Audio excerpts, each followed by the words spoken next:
Here is the leadership problem that no one names clearly enough. Most organizations are not short of data. They're not short of strategy. They are not even short of talent. They are short of the ability to make sense of what is actually happening fast enough, accurately enough, with enough internal alignment that can help them act before the window closes. The companies that are winning in this environment right now are not doing so because they have better AI tools and a fast decision pipeline. They are winning because they have built something that most organizations are still treating like a side project. They have built community. Not community as a feel good program, but community as the sensing and the response infrastructure of their entire organization. My guest today is the person who has built um, he has built some of the convincingly rigorous community. He has spent more than 2 decades inside organizations, and he has really spent time with some innovative companies, building and studying the networks through which organizations either adapt or fail behind. So he is the author of the community first advantage. He is the creator of Adapt Leadership Framework. And one of the most, in my view, rigorous systems thinkers that I have encountered. I've encountered so many people, both in my professional life and on doing podcasts. He's one of the most rigorous ones who has actually talked on the question of organizational intelligence in the AI era. So, Chris, you are welcome to the Clarity Mandate podcast. Thank you. Yeah, exciting. A great way to set it up there. Yeah, excited to be here and get into a really important topic that I think is going to be good for leaders to dive into. So thank you for being here. Appreciate it. Thank you. Most leaders believe that they have a strategy problem or a talent problem. But you've spent over 20 years inside organizations that are arguing they are actually having a problem that they can't really perceive what is changing around them until it is too late. So, for me, when you talk about sensing problem, what breaks that sensing capacity? And what does it break quietly within the organization? Yeah, a great question. I think a lot of it comes down to the perception of that word that you mentioned earlier, community. I think, there's a lot of leaders and almost all the leaders that I've talked to and, researched for the book and have worked with over the last 20 years. A lot of them all have a preconceived idea of what that word means. And some of them think that it is like a soft thing or something that is important, but you can't measure it. It's important, but there's no science behind it. Or it's important, but they can't see how it fits like the bottom line, right? Or like how it fits growth or cost savings and things like that, right? They haven't been introduced to how you can do that. So they push it off, right? But at the core, when I ask leaders about community and even deeper, like about the idea of the sense of belonging, they're like, well, yeah, actually, I have felt that. I felt that in my own life, in my own relationships, maybe at a concert, maybe in community activities that they do outside of work or when they were younger, whatever it is, right? But there's this gap of like taking that idea and that feeling that they had and then putting it into the business. And a lot of leaders don't have the guidance and the the instruction, I guess, to an examples to make that gap. So what happens that's happening is they run their organizations with knowing that it's right, knowing that, yeah, without relationships and people and trust and all these things, like, you don't have a company, you don't have customers, you don't have your staff, right? But what happens is that it kind of runs on autopilot, and it doesn't get. And when I say it, I'm saying community, like the ideas of how community can actually drive growth, and you can measure that. It's 2026, and we can actually measure the impact of community on top line growth. We can actually measure community impact on retention, renewal of staff and customers in that way, right?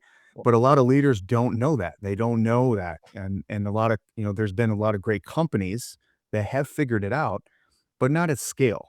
And that's how I feel a lot of times when I get done having a conversation maybe with a leader who's like interested in community, and maybe they're on the fence, they're kind of skeptical, but they haven't made that jump. And if they just make that jump, or if the person talking to them about community can help reframe it and reposition it, then yeah, then they can start to take advantage of it. But I think community does sit dormant in a lot of organizations, or even worse, it sits siloed and it's just kind of there to check a box, and that's all it is.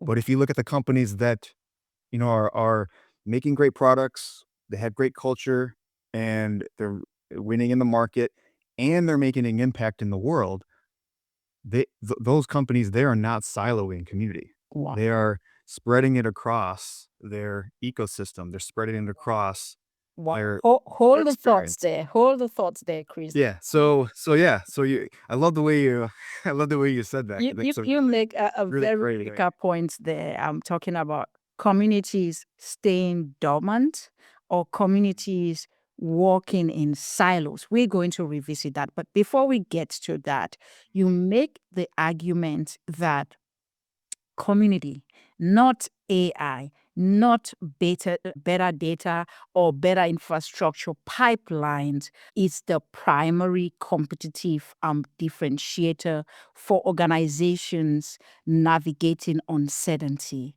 That is a really serious position, and you talk about the evidence to this. And in your view, if you look at companies like Lego, companies like Airbnb, companies like Microsoft, what do they have in common operationally that organizations without strong community infrastructure do not? Yeah, great question. Again, I think there's a couple things there. One of the things that I've seen and studied is that those companies that are taking community and making a competitive advantage, they have leadership buy-in. So they have that leader that understands that community is not just a nice to have. They understand that there's a deep-rooted belief, and then you take that belief and they've inserted it into their company strategy. And they have alignment across the leadership, like the C-suite, right? Or the founders or the operating group, right? In that way. Maybe they don't have complete alignment across everybody, but they have majority in that way. And they all agree that community, when it's not put in a specific area and just kept there, that it's spread across. So the first part is mindset. That's just good old fashioned mindset, leadership mindset, but it's a community driven mindset. It's a mindset that says, we're going to be authentic. We're going to engage our customers and our staff in a way that includes them in the decision making process. It says we're going to clearly communicate our purpose, and we're going to be emotionally intelligent, and we're going to show agility. We're going to be able to go, hey, we just got this feedback from our customers in the forums and it's kind of negative, but we're not going to shut it down. We're going to see it as an opportunity. So majority of the leaders, all those companies you mentioned, they're not perfect, but they get it. And they get it, meaning community means their competitive advantage is that they've taken that concept and they've spread it across Wow. mindset. The second thing is that they've operationalized it. So they have a very specific system that they use. I call it the three E's. That's what I came up with because when I studied all these companies, they have three things that created shared value. And that shared value basically means that when we use community, how does community and the use of community, like online forums or events, things like that, like how does that impact product, you know, sales, customer success, support, all these parts of a company, right? How does that create shared value? So basically, what they do is that they have three elements. They evaluate it, and they think specifically where they're going to put it in their business, and then they enable their staff and their customers. And basically what that means is that all those companies, Airbnb and the ones that you mentioned, they've taken this time to explain to their customers and well, explain to their staff why is community important to our company, and how do you, wherever role you have at the company, how do you take community and this online community that we create or the concept community and fit it into your role?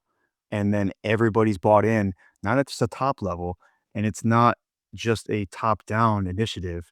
They then unlock this idea of networks, and they unlock the idea of what I call the adapt model. And that's basically Let's get into it. Just hold so the pause. so that's like all those companies you mentioned, that's what they're doing. But the cool thing is, and the exciting part, and this is what I get excited about, is that whatever company you have, like if you're running a B2C or B2B or what, technology or consumer, whatever it is, all those companies that you just talked about, they're all in different sectors, right? They're in different hospitality, they're in tech or whatever it is. If you embed community into your business structure and do it intentionally and strategically, you have just made what I call a secret ingredient. That is the competitive advantage, and that makes you unique because no company out there can copy how community is embedded in your organization. Because Yeah. just like you and me, we're individuals. We're connecting right now, and that's what makes us unique as individuals. And I believe organizations are people. They're made up of people in that way. So yeah, That's exciting stuff. That is quite exciting. And I really want you to go deep into the ADAPT framework. And you talk about ADAPT standing for authenticity, talking about direction, agility, purpose, trust. So I want you to walk us through the elements that most senior leaders systematically underinvest in, and what happens organizationally when that element is missing, because from what you have explained can either be a competitive advantage or it can lead to a company failing. So I wanted you to point that. Yeah, the depth model came out of the 20 years of talking with leaders and then research for the book and looking and asking myself, is there something new way to lead? Is there a better way to lead? Or even building on the shoulders of giants, right? Like I'm a huge study and fan of servant leadership. And the way I look at the adapt model and community-led, community-first leadership model is that it's the evolution of that. Because now in 2026, and really for the last 20 years, we had access to digital, right? To networks, to online. And those companies that are out ahead, a lot of them have caught on to the fact that you can take the concepts of servant leadership, you can take the concepts of being open, authentic, and scale it in that way. So when we look through the adapt model, the first one is the ability to be authentic. So again, whatever that means for you as a leader individually, and this can be organizationally as well, but usually I use it in the context of you as a leader, you being authentic. And then the second one is D is decision. And that means co-created. That means making decisions together, just like a community does, right? Does everybody agree? And then agility. And that's the idea of like looking at this and going, okay, there's some emotions coming in. How am I going to respond to negative feedback? And, am I going to shut it down or what am I going to do? Am I going to see this opportunity to build a better relationship? And then P is purpose. And that's looking at, hey, everybody comes together for a reason. Is that what everybody wants? And is that clear? Like, here's why we exist as a company, as a community. What is our shared purpose? If it's to talk about the state of beauty, like Sephora did for so many years. It did really well. They brought everybody together along like, hey, beauty is important and in that aspect. And Lego, like creativity. Everybody agrees that's the purpose, right? And then T, the last part of adapt is T is trust. So all of these really, they stack on each other essentially. When you get down to trust, trust is built up over time. Trust is built up over a long period of time. And it really kind of flies in the opposite direction of what a lot of leaders think is that you can microwave community. Like you want to make dinner, right? I just want to get it quick and put it in for a minute 30 seconds and out comes, right? Probably it'll feed you, but it's not going to be as good as a nice 5-star Michelin fine meal.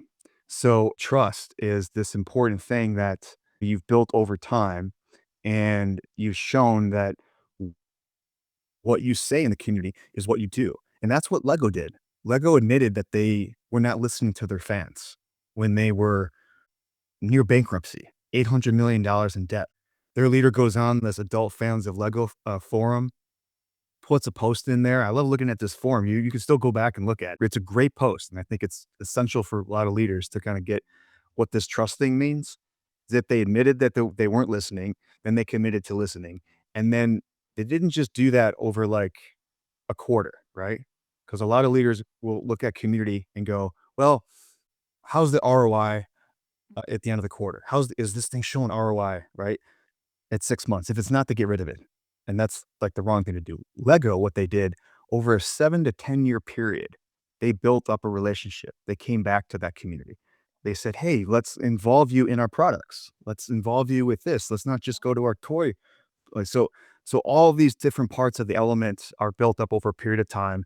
But that's the model. That's what adapt is. And then trust is probably one of the most important things. And it's a hot topic today. I think there's a lot of things that companies are trying to figure out AI, but also people are like, well, can I trust that AI? Is it real? Mhm. Is it human? Are they just trying to market to me? Like all those questions Yeah, get at the idea of trust. Like, that's can right. I trust you as a company? Can I trust you as a leader, as a staff member? Like that's important. And one of the ways you can show trust is through community over a period of time and time again. So that's why I get excited, because we're living in a day and an age where Wow. companies have an amazing opportunity to kind of use community to counterbalance some of this AI stuff that we're all experiencing together, whether you're a customer environment or a staff environment as an employee. So leaders have this amazing ability now to go, hey, we can use AI in a right way for efficiency and to scale knowledge. That's great. But let's not do it at the expense of trust. And that's where it's the opportunity that I think we have as leaders to transform and almost stand out. Again, we can dive into the competitive Thank you. advantage, but that's the idea. Thanks, Chris. That's powerful, powerful. And you talk about the 3E system. So most organizations that I've encountered, maybe if you look at systems, or when you look at most organizations, what in this 3Es, what do they skip? What does a community infrastructure looks like when all three are genuinely operational? And how does it make a leader feel? Because I want you to talk to us about three things quickly, if you may. Yeah, no, I think there's probably two of the E's that are most commonly misunderstood, because what everybody gets right usually is experience. They start like, okay, we'll put it in marketing. Makes sense. Like community marketing is good, community culture, good, community support, good. Like they go, okay, check the box, and it kind of sits there, right? The other E's that they start to kind of forget about or don't understand, the enablement piece. They don't understand that you need to train your staff, and you need to communicate. You need to connect all the dots of like why community, how does it fit into their role, and give the tools to do that. And you need to do that for your customers, your most powerful advocates. You need to give them tools and how to scale your community. And you need to show them over and over again how and why the community is important to them as a customer. So I see a lot of leaders in the organizations forget about enablement. And they just think that, oh, we're all human. Like, and we're automatically know how community fits into my role or my role as a customer. They just kind of assume that. And we all know what assuming does, right? in that way. So and then and then on the other side is evaluation. So that basically means making sure that you're measuring community. You're looking at how does community impact the top line growth revenue, and how does community help you save costs. That. And then what I see a lot of leaders do is that they mistake ROI for value, and they mistake the time frame that it takes to have a community show value over time. Again, I go back to the Lego example because it's a great example of long-term lifetime value. And what a lot of leaders do is they look at community and they go, "Oh, it's soft. It's kind of like a squishy thing. You can't really measure it. It's just feels and vibes." And I go, "No, it's not." Like, we actually have when you take your community data, how many times people log in, how many times do they visit, answered questions, all the data. We have so much data in online community platforms. Taking that data and connecting it with your CRM, connecting it with your surveys, and putting it together with that. And then the other part that they forget to do is tell stories. They forget to extract the great moments out of this community they just started and tell the stories and share them. Wow. So when you do all three, and again, that's what if you look at a Figma, you look at UiPath, again, Lego, great example again. They've done all of those three in that way. And then you can the way I look at the three E's is that it's like a Venn diagram. So in the middle of those three E's is shared value. So for example, if you're trying to convince somebody, another leader, that the community is valuable, you can't do it if you don't show how it impacted the bottom line. And that's E, that's evaluation, right? So you're kind of looking at Lego and they go, well, yeah, eventually they measured it, right? They didn't do that at first, but those are the two areas that leaders usually forget about community and they're not creating the shared value is they don't measure it, they don't think they can measure it, or they don't need to measure it, or they're not enabling their staff and they're not enabling their customers in that way. So Wow. and there's a lot of great examples today of, like, how to do that, so it's not like they're not, like, trying to figure this stuff out for the first time. It's more about becoming aware of these models and following the great examples of companies that have gone before us and sitting down and figuring out where in your organization as a leader are you going to prioritize that? Because that's the other thing. I'll stop here with this is the prioritization. So with leaders understanding they don't necessarily always have to engage directly in the community, but they do at least have to prioritize the resources and the people and the hiring to run on the community. So it's the prioritization as well. But leaders aren't going to prioritize something if they don't see value. And if you don't measure something, how do you know it's valuable? Let's talk about AI. AI is accelerating the pace of change inside all organizations across sectors at a rate that um, most leaders are finding it hard to even process. Most leaders are responding by trying to move faster, and you are arguing that the answer actually it's a different operating model, one where the sensing and the interpretation function is distributed rather than centralized. So the question is, what does this model look like, and what does a leader have to give up to build it? Yeah, I think we're in a very both interesting and confusing yet exciting time with AI, right? I think I'm probably of the belief that AI can do amazing things for us. Like I love that. I use it every day for the, for the most part, Yep. but I'm cautious of it. I'm careful with it. And when it comes to how companies can use I think it's very important to not take the humanity out of the experience. What I mean by that is that when you're AI first, a lot of customers that I talk to and a lot of leaders that are, not buying into AI first, is essentially looking at it and going, well, what does that mean for the human experience? What does that mean for trust again? Like, what does that mean? Because we've all had experiences with bots. We've all had experiences in, authenticity. And the thing we have to still remember is that we are still living in a loneliness epidemic. Like, that is still documented since 2017 worldwide, a loneliness epidemic. People are still not connected to enough to each other, even to ourselves in that sense.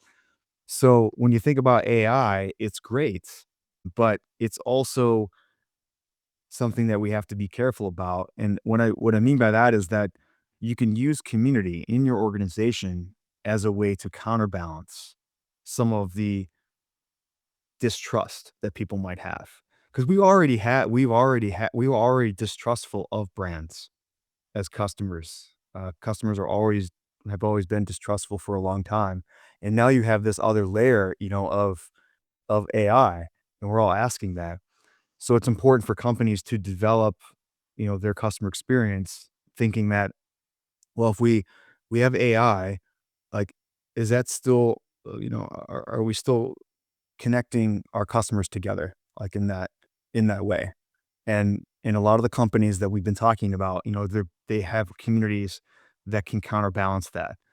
Because the other thing is that it's not good to completely, like, not use AI, because I don't think that's an option. It's here to stay, just like the internet was like 20, Yep. 30 years ago, right? Everybody's like, "Oh, no one's ever gonna give up their credit card online," right? Remember those days? Like, and it feels very similar to those days right now where we're like, "What is this AI stuff?" We're all trying to figure it out, and everybody's running crazy trying to figure things out. But if you have community and you're building community, meaning an online network where your customers connect with each other and you're facilitating that, you can have AI in your customer experience, but then also you're intentionally building community with them, meaning you're creating a space for customers to talk to each other. And as a leader, you're you're taking advantage of the good things of AI, which is the automations and things like that. And I hope a lot of leaders are being thoughtful about all that, because a lot of this is still new. Yep. And the cost of AI versus the cost of a human being, or cost of a worker, I think is still being sorted out in that way. What I know for sure is that community can be a counterbalance to AI, and it can be a competitive advantage when company might be swinging too far over to AI. And you may not know, because trust doesn't, like, go away quickly necessarily. Sometimes it can be broken really fast, right? Build up over time, and all it takes is one time, and bam, you're like, nobody trusts you anymore. But the other thing with trust is that it can erode over time.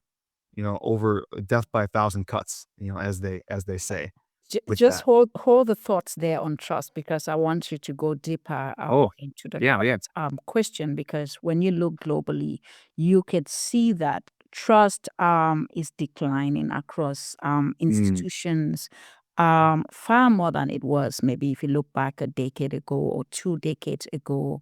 And whatever data you're actually looking at globally, you would see that it's pointing in the same direction of talking about a decline in trust globally. mhm. So most organizations treat this decline in trust as a communication problem. But you treat it as a structural problem. The question is, what is the structural source of trust collapse inside organizations? And what is the structural kind of intervention that can rebuild trust? Because while you argue that trust decline is due to a structural problem, people are treating it's like given a different medication for a different diagnosis. People are treating it as a communication problem, but you argue that it is trust, and I want it is structural. So I want you to speak to that. Yeah, yeah, the structural piece is really about the idea that any company you can think about is built on, we're talking about structure, and sound structures are built on things, or they're made of things that connect one things to each other, right? And that's what communities do. It's infrastructure. It's a way to build connections between people. Because if you think of the human body, right? The human body isn't as strong as it is without the skeletal system. And the skeletal system is held together in the muscles by connective tissue. So that's what community is. If you think about enabling your customers to talk to each other, and that's the part that a lot of companies forget. is that they have the opportunity to facilitate trust, not just create it. And that's the part that I see a lot of leaders um, go past. They kind of forget about that, or they miss that, is that it doesn't always have to be about you as the leader. It's about customer 1 and customer 2, like, and all the other customers, like, bringing them together. And if you do that at scale, that's the connective tissue. Like, that's the infrastructure. Wow. Because you think about hundreds of thousands of customers talking to each other about their experiences, and then the brand of the leader has facilitated that. It's just like you always go to the person who throws the greatest parties, right? Wow. Like, I wanna go to that person's house because they're a great host, right? I wanna walk into their house because I know when I go there, I'm gonna meet somebody who's really great, and that host is gonna introduce me to this person and this person. We're gonna have a great time, right? So it's kinda like that, right? But I think I call it infrastructure, and I think it's rightly called that because that all of that is built on that. And if you just try to look at it as a communication problem, you're just broadcasting. You're just sending a message, and it's just a message, and it's just a message. As opposed to having that same message come through the lens of a conversation, of a relationship.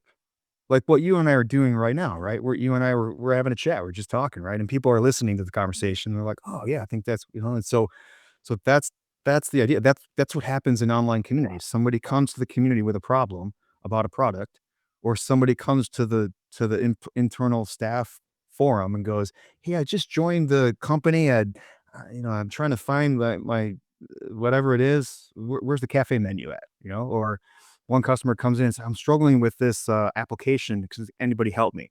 And they get 50 answers to the questions. Yeah. Yeah. Wow. That's that's better, right? That's But it's not the only thing that happens, right?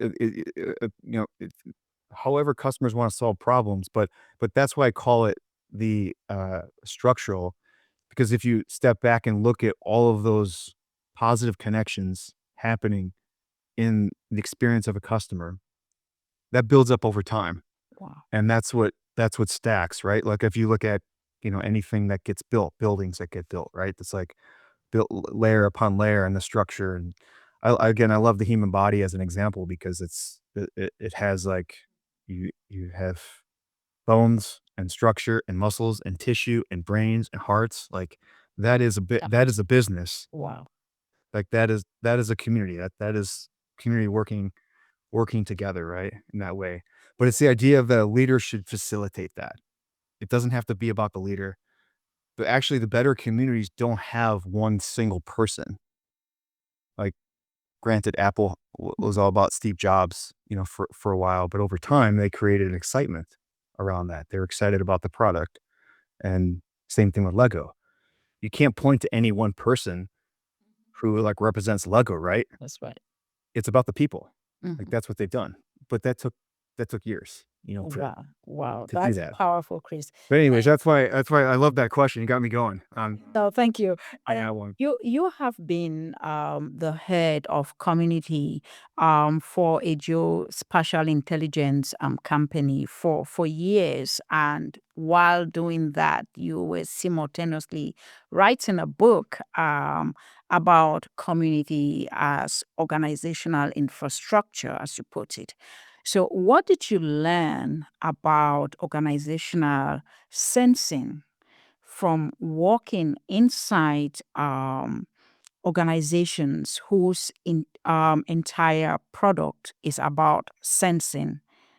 And what did you learn more accurately that helped you to write your book or to hold the viewpoints and the research that you've done at this point and the frameworks that you've come up with? Wow, that could be a whole 'nother podcast, episode. Yeah, no, if you can Hey, well, summarize that in 2 minutes and get it. yeah, no. Well, you could just read the book, I guess, too, in that sense. But no, seriously though, I think it's for me, what I've learned is that there is there's a beginning that companies can have, to create this environment, right? And when it comes down to it, comes down to, to people and prioritizations, and what do you want to do with your company, right? I think that's the part, right? And that's what gets me excited about that. Because when I was a music journalist, and I was writing about the concert experience, and the whole reason I got into all this leadership and community led leadership and things like that was because I had a connection at a concert, and I was dealing with a lot in my life at that time with my dad and my family and things like that. I went to a concert. I was a huge concert fan, and I felt connection and belonging in that moment. And then you know, that grew. I created a concert fan community. And then I understood, and I had a couple of moments where I wanted to be able to take what I was feeling in that moment and bring it into an organization.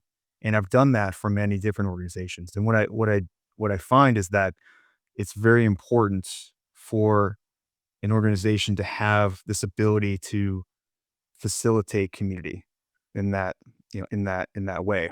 I think working with leaders, they all have different ways of thinking about community. They all have different ways of figuring out um, what community is and why they figure and why it's important to them, how it fits into it. But the thing that I've learned the most is that you have to explain community in a way that makes sense to leaders, because the community, or a business, it's making money or saving money, right? Um, But it's also more than that. There's an opportunity to not only change who you are as a leader in your mind, you can change your organization, right? And with community then done right, you can change the market and you can lead in the market. And then the next level from that is being able to change the world.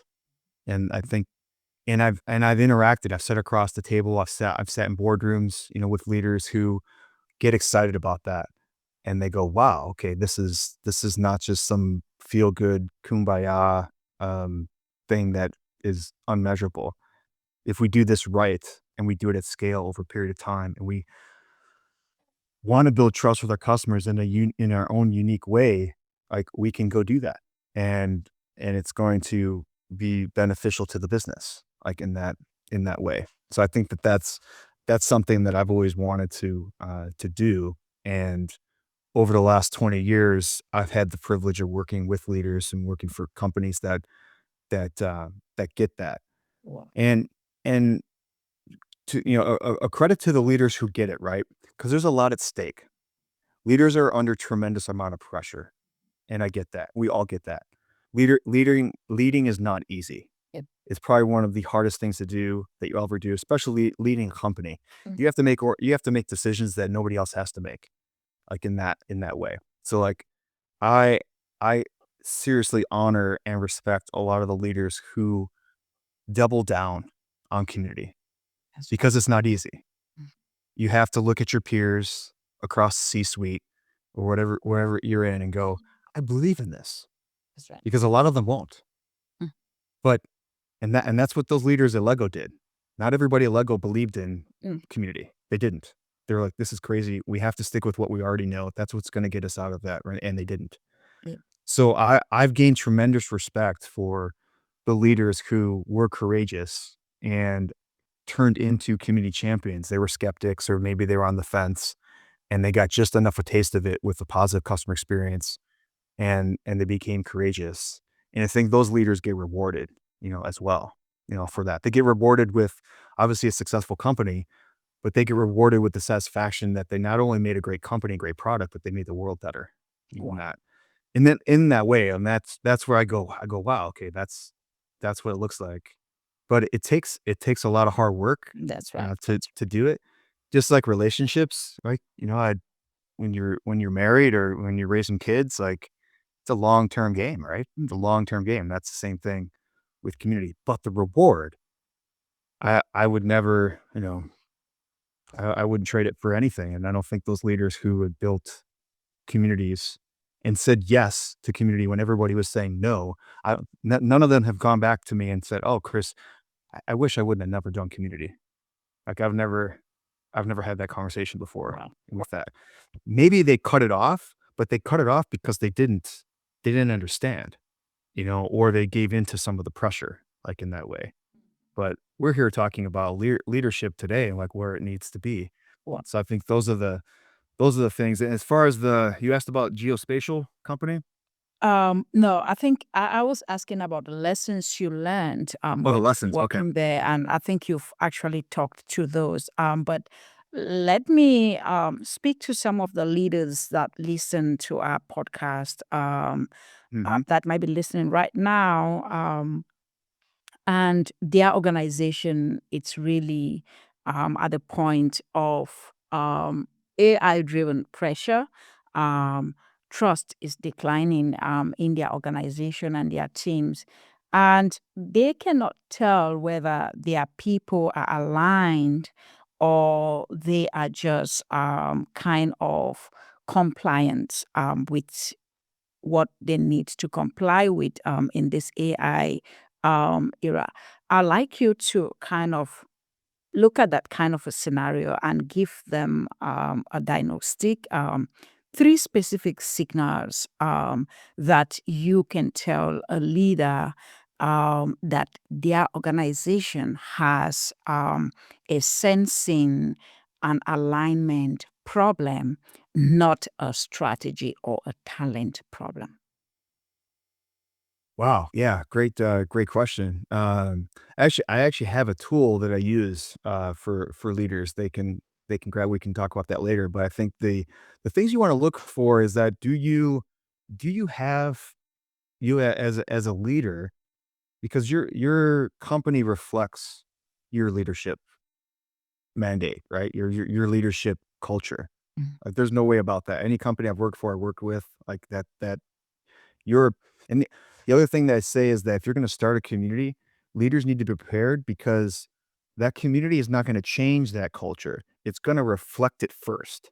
That's So, you have to ask yourself as a leader, am I leading in a community-driven mindset? Like, with that? Because that's the first part. Because if you aren't, then odds are your culture is not reflecting that. And then are there any other leaders at your company that are leading with authenticity? Are there any other leaders that are being open and honest with feedback with customers and with staff? Do you have any avenues or channels or networks within your company that allow for the the information to flow, right? Because I've worked for, I think all of us have worked for companies that when in at one time or another, where there wasn't an opportunity to share your feedback. There was an opportunity to connect with other customer or with other staff, like, in that way, right? So do you have existing networks already created? And then the second thing is that you can ask employees, you can ask your customers, right. like, in that way, and they'll tell you. I would just be ready for the answers for Wow, that, because that's that's where a lot of leaders they get tripped up wow. with that. I've brought many a forum post or many a feedback to leaders and say, Mm. here's what we're hearing, and Wow. those leaders who that come out on top as far as, like, in an authentic way, they've gone and seen that feedback, that negative feedback, as an opportunity to Wonderful. build trust. So the first part, yeah, is yourself. Like, how do you lead? Then look across your organization. Are there any, just this can be like a quick audit, can be a quick note to your staff, like, do we have anything that opens up communication between our customers and our staff? Like, do we have anything like that, in that way? Because if you do, great, build it. Like, is it resources? Is it funded? It's just run by an intern, because it shouldn't be. Your community should not be run by an intern. It should be funded and staffed That's and everything like that, right? So I think those are the diagnostics, that you'd want to look at. And and then the other thing, and this is usually a good way to do it too, is look across your competitors. wow. Wow. What kind of communities are they already building? Because if chances are they already are building community. We're in 2026, and communities kind of, especially during COVID, it was a very hot topic. And then I saw a lot of organizations kind of go back to legacy mindsets, old ways of thinking, and forget about what we learned during COVID, meaning connection, online networks, things like that, scaling all that stuff. And we kind of went back to this kind of pre-COVID mindset, like in a way. But I think that looking at your competition Yeah. is a great way. And all it takes is a simple web search. Take your take your top 5 competitors and put community in the search. Go ask ChatGPT, go ask Claude, Wow. is my competition already building community? Wow. And just see what it says. Wow. That's so 'Cause that's a good motivator. Because either your staff is gonna wanna go work for somebody, who has community, or your customers are gonna wanna go to some place where they're doing it. Because at the end of the day, we are still in a loneliness epidemic. We still have these desire to connect as a customer, as people with people, and so important to build that into our product experiences, to our staff and employee experiences, because that's what people are craving. We all want that. That's So those are the things. So I think those are some things that I would do and wow. encourage Thanks. leaders to do. Thank you, Chris, for those very important points that you made there. And I hope someone out there is really listening to. And we're going to be sharing more details about Chris's books and other things and how you can reach Chris. So, the name of this podcast is called Clarity Mandate. And I believe that clarity stopped being optional at a certain point. The gap between a leadership who actually has clarity and the leadership who feels it's actually not just a knowledge gap.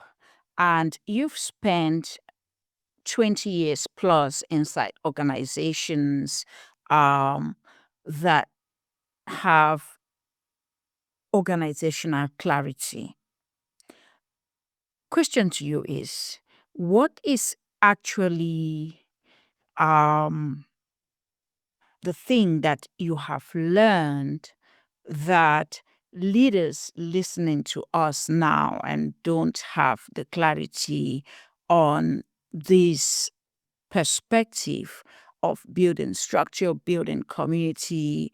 Um, what is it that all these years have brought clarity to you that you could share in a sentence or two? That if you have clarity in this area when it comes to building community or sensing right within your organization, this is what I've learned and this is what you could take to your organization. Yeah, wow. I love that, I love that question. I think the one thing that I would do is that if you're wondering if community is important and worth investing in, the answer is yes. And I think that's the easy part. The hard part is committing to it long term and not giving into old muscle memory, old ways of thinking, because they will come back. But I think that it's important to see that community, you cannot microwave it. It is important to see that it's like a fine meal, that it takes time, intention, and dedication, and it's a long, long game, but very extremely rewarding. If we haven't made that clear yet, with these companies we've been talking about, like they played the long game. So I think that is important, and it should be a part of every company's strategy at this point in 2026 and beyond. Um, Given what's happening with AI, given what's happening with the loneliness epidemic, given what's happening with trust and trust erosion, all these things like relationships, all these things, why would you not want to have community embedded into your business strategy, both for your customers and for your staff, like in that way? And even I'll leave it. I'll end the question or answer with this: is that we have science now. We have neuroscience, trust. One of my friends, Dr. Paul Zak, as a neuroscientist, studied this immensely, and I talk about it in the book about how we can actually look at a molecular level that when we build community, that builds trust, like in our blood, like in our minds, like when we when again when you and I are talking here, when we're looking at each other, when that happens online. I did a whole series of experiments on myself with this tracker. Like, does online community build trust actually at a molecular level? Yes. Like, we have science now that shows that. Wow. So we have data you can use to back up the C-suite claim for community. So I'm just saying that there's no reason why a leader would not want to build into it. The hard part is figuring out how. Like, we shouldn't be answering why anymore or if with community. We should be figuring out how. Like, that's the message. Like, Wow. we have enough data to go, yes, this is really good for business. Now it's just the challenge of figuring out, how do we get it into our business structure? What does it mean for us as a tech company, as a product company, as an engineering, whatever company kind of company you have, or whatever kind of leader you are? How do you fit community? It's not whether like, is community valuable? I don't know. It's like, we should move beyond that. We should be now figuring out how. Like, Wow, that's the part. That's the that's clarity. powerful. That's so No. powerful the way you put it there. I mean, the question, as you heard, Chris, with over 20 years experience in looking at building communities and the value and the infrastructure and how it helped companies that have done it right. And he says, the question right now is not whether community is important. The question is, how do we build communities? And you can reach out to Chris and whoever else is helping you, but we'll put the details for Chris in the show notes. And here we go. Chris, any final thoughts you want to share with our listeners before we round up? I've had this great, And great how they can conversation. reach you. So any thoughts and how they can reach you? Yeah, yeah. No, I love helping leaders, doing workshops or coming to speak to their teams in that way. There's actually a diagnostic that anybody can take. It's called the Community First Readiness Diagnostic. So if you've been listening to the conversation and you're wondering like, where do I stand? How do I do community? Like, where's my community? So you can go to my website at chriscatania.co/diagnostic and get a free diagnostic, and then you get that little readiness score that will kind of give you an idea of like where you stand, both on the adapt model and also on the 3E model. So that's a great first step for people who have been listening and want to go a little deeper. Wow, thank you very much. Thanks. This is Chris Catania, community strategist, leadership architect, and one of the most clearest system thinkers that I've encountered on my podcast on the question of how organizations are actually sensing and how they respond to change in the real world that we are in. And your book makes the case that community is not a nice to have, that it is the operating infrastructure of every organization that adapts faster than its competitors. And in an AI accelerated world that we are in right now, the speed of adaptation, it's only sustainable. The speed of getting your organization have that kind of infrastructure, that is the only thing that gives you the kind of sustainable competitive advantage. And you heard Chris, and you can check out in the show notes details to his website, to the frameworks that he's talking about, do the audits that he's saying. You want to reach out to him. And if you're a leader listening out there and you want to check, are your people aligned? Is your organization sensing clearly? And are they compliant? Are they just flying blind speed in this AI era? And the mandate is clear. And now it's yours to go out there and execute. If you need help, you want to reach out to Chris. You want to find out his website. You want to look at the Community First Advantage book that Chris wrote, a wonderful book available on Amazon and other sources. So I've been the host here, Dr. Dr. Vivian Atud, and this is the Clarity Mandate. I will see you and talk to you in the next episode.